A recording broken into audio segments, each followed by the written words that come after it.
नमस्कार, मी चारुलता. माझ्या चॅनलवर तुमचं स्वागत आहे. आपण हिमा ही गोष्ट ऐकतोय. त्याचा तिसरा भाग आणि हा शेवटचा भाग आहे.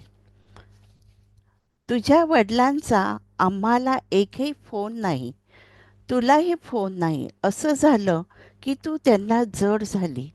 हिमा म्हणाली, मी तर सर्वांनाच जड झाले, नकोशी झाले. माझी काही चूक नसताना. रमाकांत म्हणाला, हिमा, तू खूप चांगली आहे. चांगली सून, चांगली बायको आहेस. मग तू असं का म्हणतीस? माझी काही चूक नसताना म्हणजे तू काही चूक केलीस.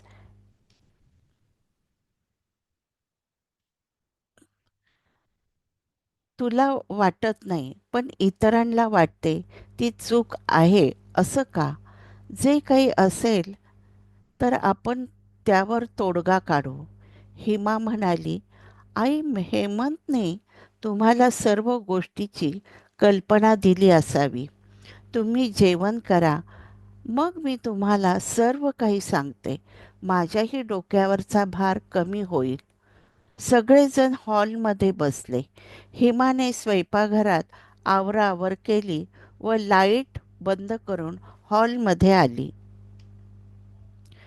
बराच वेळ झाला. हिमा काही बोलायला तयारच नाही. मग शांतानेच विचारले, हिमा, तू काही सांगणार होतीस ना? हिमा म्हणाली, हो आई, मनाची तयारी करते. माझ्यासाठी हे सर्व सोपं नाही. हिमा म्हणाली, बाबा, तुम्ही माझ्या बाबांना बोलवलं, ते हो म्हणाले, तरी ते येणार नाही. ते तुम्हाला तोंडच दाखवणार नाही. वेळेवर ते काही पण कारण सांगतील. रमाकांत म्हणाले, असं का बरं? हिमा म्हणाली, त्यांना माझे तोंड बघायचे नाही. त्यांनी मला सांगितले, आजपासून तू मला मेली आणि मी तुला मेलो. तू मेली तरी मी येणार नाही. रमाकांत म्हणाला, असं का?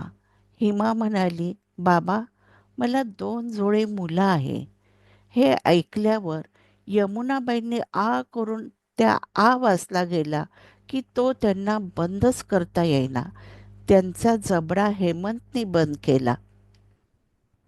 शांताने विचारले, कोणाची मुलं आहेत? हेमा म्हणाली, आई, माहीत नाही मला. माझे कोणावरही प्रेम नाही. मी कधीही पार्टीला गेले नाही. घर ते कॉलेज, कॉलेज ते घर, एवढेच माझे रुटीन होते. मग हे झालं कसं हे मला माहीत नाही आणि माझ्या वडिलांचा माझ्यावर विश्वास नाही.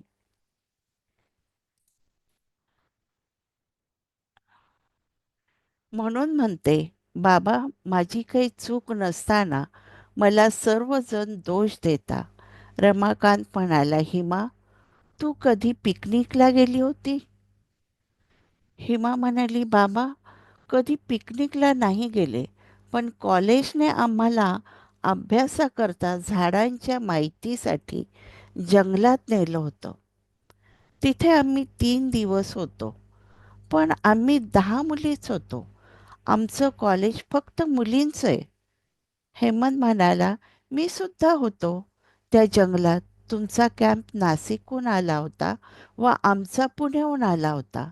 हेमा म्हणाली, हो, बरोबर, तुम्ही पण होते. रमाकांत म्हणाला, म्हणजे त्या कॅम्पमध्ये तुमची ओळख झाली? हेमंत म्हणाला, नाही, आम्ही एकमेकाला बघितलं पण नाही. हेमा म्हणाली, हो ना. रमाकांत म्हणाला, तुझा एखादा मित्र असेल ना, तो ह्या कॅम्पला असेल, त्याचा फोन नंबर दे. हेमंत म्हणाला, बाबा, तो आपल्या जवळच राहतो, दीपक. हिमा म्हणाली, हो, माझ्या मैत्रिणीचं लग्न त्याच्याबरोबर झालं. रमाकांत म्हणाला, दीपक तुमच्या लग्नाला नव्हता? हेमंत म्हणाला, तो येऊ शकला नाही. रमाकांतने हेमंतला सांगितले, दीपकला उद्या आपल्याकडे जेवायला बोलव. हिमा म्हणाली, बाबा, क्षमाला बोलवायचे का जेवायला? हेमंत म्हणाला, क्षमा दीपकची बायको.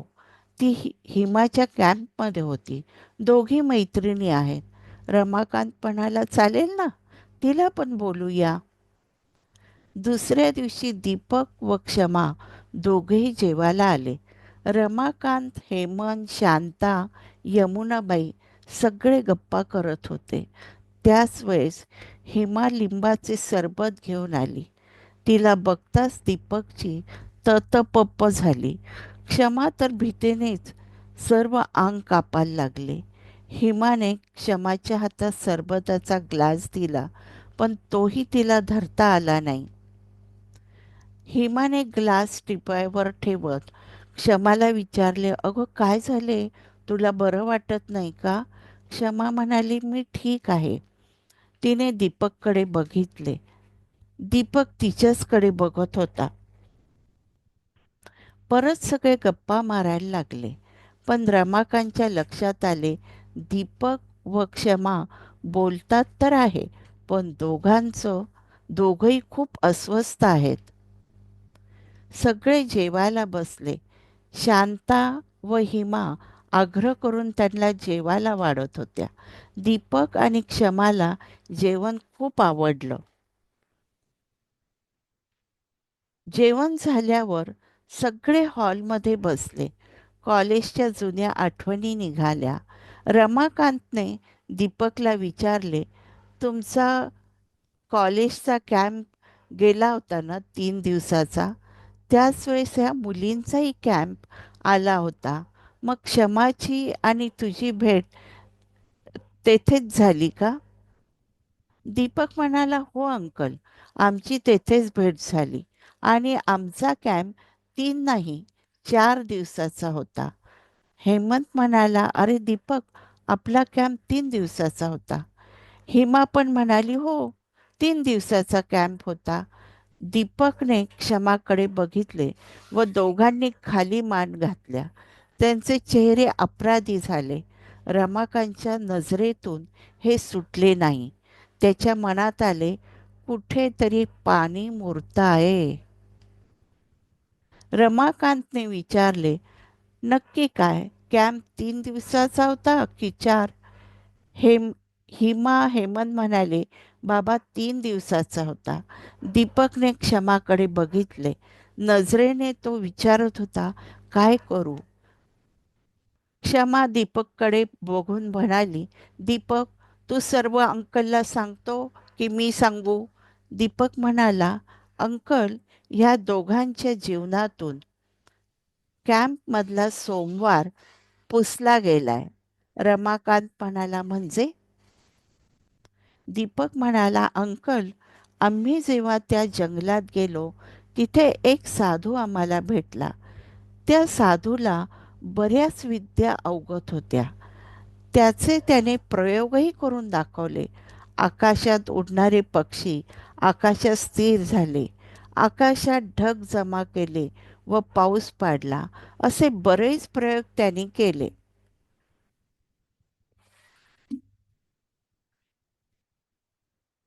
आम्हाला गंमत वाटायला लागली. त्यावेळेस हेमंत त्याच्या टेंटमधून बाहेर येत होता. रमाकांत म्हणाला, म्हणजे तिथे हेमंत नव्हता? दीपक म्हणाला, नाही अंकल, तो नंतर आला. तो टेंटमधून बाहेर पडला. त्याच्याकडे बघून साधू हसला व कसलंसं भस्म फुंकलं. भस्म होतं थोडं, पण हेमंतच्या भोवती ते एखाद्या पर्वतासारखं फिरत होतं. असं फिर असं वाटत होतं की तो त्या चक्रात सापडला. हेमंतला ते वादळच साधूजवळ घेऊन आलं. साधू जे सांगेल ते हेमंत करत होता. नाच म्हणाला की नाचायचा, बस म्हणाला की बसायचा. साधू जे जे सांगेल ते ते तो करायचा. आम्हालाही गंमत वाटत होती. कॉलेजचं ते थ्रिल आम्ही मुलं अनुभवत होतो. त्याच वेळेस हिमा येताना साधूला दिसली. त्याने हेमंतला केलं जसं भस्मानी हिप्नोटाईज केलं, तसंच त्यांनी हिमाला पण केलं. व दोघांना एका रूममध्ये बंद केलं. रमाकांत म्हणाला, आणि तुमचे टीचर्स लोक काही बोलले नाही? दीपक म्हणाला, त्यांना काही माहितीच नव्हतं. आम्ही मुलांनी त्यांना काही सांगितलंच नाही. रमाकांत म्हणाला, अरे तुम्ही मुलांनी हे होऊ कसं दिलं? दीपक म्हणाला, आम्ही बोललो त्या साधूला. तो म्हणाला, काही घाबरू नका, पुढच्या जीवनात ते एकत्र येतील. आणि सर्व मुला-मुलींना घेऊन टीचर दाट जंगलात गेली. ते आम्ही संध्याकाळीच आलो. येऊन बघतो तर काय, हेमंत त्याच्या टेंटमध्ये बेडवर शांत झोपलेला.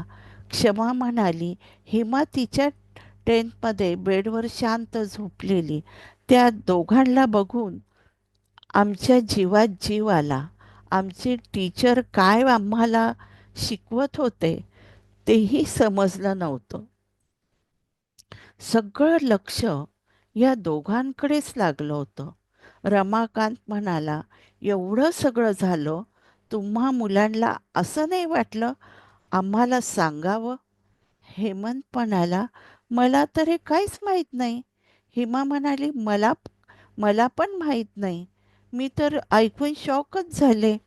रमाकांत म्हणाला, हेमंत व हिमा, तुमच्याबरोबर जे झाले ते तुम्हाला माहीत नव्हतं. पण बाकीच्या मुला-मुलींना, त्यांच्या घरच्या लोकांना सांगावसं वाटलं नाही? अरे दीपक, हेमंत मुलगा आहे, त्याचं काही नुकसान नाही झालं. पण हिमाचं काय रे? तिच्यावर ह्या सर्व गोष्टीचा किती परिणाम झाला याची कल्पना आहे? दीपक म्हणाला, सॉरी अंकल, पण आम्ही मुलांनी एक थ्रिल अनुभवलं. रमाकांत चिडून बोलला, थ्रिल थ्रिल काय असतं रे थ्रिल? थ्रिलच्या नावाखाली एखाद्याचा जीव घ्याल तुम्ही? तुम्हाला मुलांना आणि त्या साधूला भर चौकात चाबकाचे फटके दिले पाहिजे. यमुनाबाई म्हणाल्या, 100 फटके मारायचे आणि एकच मोजायचा. क्षमा. व दीपक म्हणाले, अंकल, चूक झाली आमची. रमाकांत म्हणाला, अरे मी तुम्हा दोघांना बोलतो असं नाही, तुमच्या सर्व टीमला बोलतो. काय आहे, हिमाला जुळे मुलं झाले, ते कोणाचे काहीच पत्ता नाही. तिच्या वडिलांनी हेमंतशी तिचं लग्न लावून दिलं. दीपक आणि क्षमा म्हणाले, म्हणजे लग्नाच्या आधीच तुला मुलं झाले, मग हेमंतशी तू लग्न का केलं? हेमा म्हणाली, माझ्या वडिलांनी मला धमकी दिली, तू जर हेमंतशी लग्न नाही केलं तर तुझे मुलं तुला कधीच दिसणार नाहीत, आणि जर तू लग्न केलं तर तुझ्या मुलांना मी चांगलं सांभाळेल व शिक्षण पण देईल. तर तू लग्न कर. हेमंतचा होकार आला आहे. मला लग्न करावं लागलं. हेमंत आनंदाने म्हणाला, अरे त्यांचा बाप आहे ना समर्थ, त्यांना सांभाळायला, शिक्षण द्यायला. दीपक म्हणाला, अंकल, तो साधू म्हणाला होता हे दोघं एकत्र येतील. रमाकांत म्हणाला, आता मी रिटायरमेंट घेतो. 2 नातवंड घरी येणार, त्यांना खेळवायला पाहिजे. हिमा म्हणाली, 2 नाही, 3 नातवंड. सगळे एकदम स्तब्ध झाले. हिमाकडे पाहू लागले. यमुनाबाई म्हणाल्या, तुला जुळं नसून तिळं आहे का? हिमा लाजत म्हणाली, नाही, आत्ता जुळं आहे, पण तिसरे नको का? यमुनाबाई म्हणाल्या, अगं हिमा, तुझ्याकडे तेल पण आहे, तूप पण आहे, मग कशाला पाहिजे तिसरे? हिमा म्हणाली, आजी, पहिल्या वेळेस सर्व वेळ रडण्यातच गेला. त्यावेळेस हेमंत लाड करायला नव्हता. तिसऱ्याच्या वेळेस मी हेमंतकडून खूप लाड करून घेणार आहे. आणि आई, मी आता सर्व्हिस पण करणार. आता माझं डोकं हलकं झालं. काय करू काय नको असं झालं. शांता म्हणाली, हिमा, तुझे कुत्रे, तुझे मांजरे, गाढवं, तुझे सासरे पण म्हणतायत मी रिटायरमेंट घेणार. 3 नातवंड, सासूबाई, सूनबाई म्हणते मी सर्व्हिस करणार. मग मी कधी रिटायर होणार? हेमंत, हिमा आणि रमाकांत हे तिघही शांत शांताकडे प्रेमाने बघतात. त्यांच्या चेहऱ्यावर असे काही भाव होते की ही म्हणते ते खरंच आहे. हिला कधी रिटायरमेंट मिळणार? यमुनाबाई म्हणतात, बाईला कधीच रिटायर होता येत नाही. दुसऱ्या दिवशी पहाटे नातवांना आणण्यासाठी नाशिकला भरधाव वेगाने कार धावू लागली. इथेच आपली गोष्ट संपतीये. इथेच आपली गोष्ट संपतीये. माझं जर तुम्हाला गोष्ट आवडली असेल तर लाईक करा, शेअर करा आणि सबस्क्राईब करा. नमस्कार.